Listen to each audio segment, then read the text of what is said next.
आणि सर्व सदस्य आणि सभासद बंधू भगिनींनो, आपण दरवर्षीप्रमाणे यावर्षी सुद्धा महाशिवरात्रीच्या ह्याच शुभ सोहळ्यामध्ये आपण सहभागी होऊन शिवकृपेस पात्र झालात ह्याचा आम्हाला आनंद वाटतो.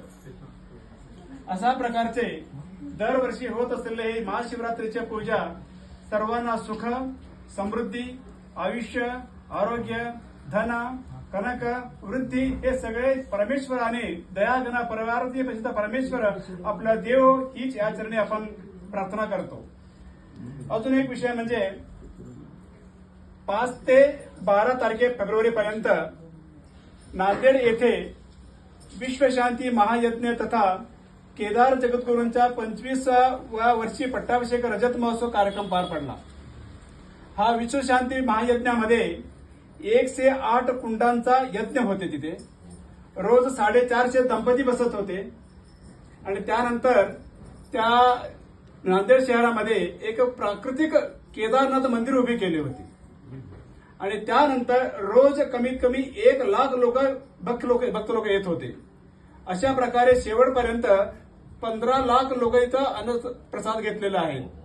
शेवटच्या दिवशी 2 ते 2.5 लाख लोक इथं उपस्थित होते. ह्या कार्यक्रमामध्ये केदार जगद्गुरूंनी त्यांच्या उत्तराधिकारीचा सुद्धा डिक्लेअर केले. त्यांनी कर्नाटकमधल्या कणकुप्पी, दावणगिरी जिल्ह्यामधल्या कणकुप्पी शांतलिंग शिवाचार्य महास्वामीजी यांना पुढच्या केदार पीठाच्या उत्तराधिकारी म्हणून नियुक्त केलेले आहे. हा विश्वशांती यज्ञामध्ये असा प्रसंग घडला, प्रत्येकाने मानवाच्या कुलकोटीच्या उद्धारासाठी, मानव जन्माच्या मुक्तीसाठी वारंवार 84 लक्ष योनीमध्ये असा जन्म मृत्यूच्या सापळेतून बाहेर पडण्यासाठी जे याग केला जातो त्याच्याच एक प्रकार म्हणून या विश्वशांती महायज्ञ आहे.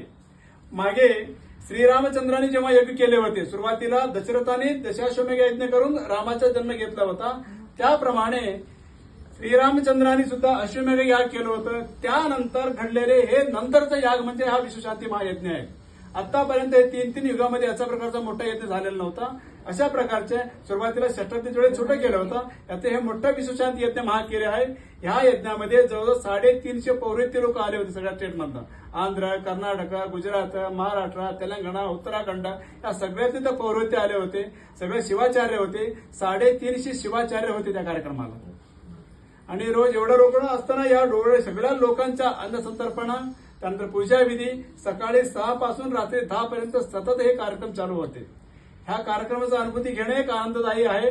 अशा प्रकारच्या या अनुभूतीमध्ये 108 कुंडामध्ये यज्ञामध्ये आम्ही सुद्धा ते यज्ञामध्ये बसलो होतो. आम्ही बसल्यानंतर त्या ठिकाणी बसून तिथल्या महाप्रसाद म्हणून आम्ही 108 कुंडातला एक भस्म आणलेले आम्ही.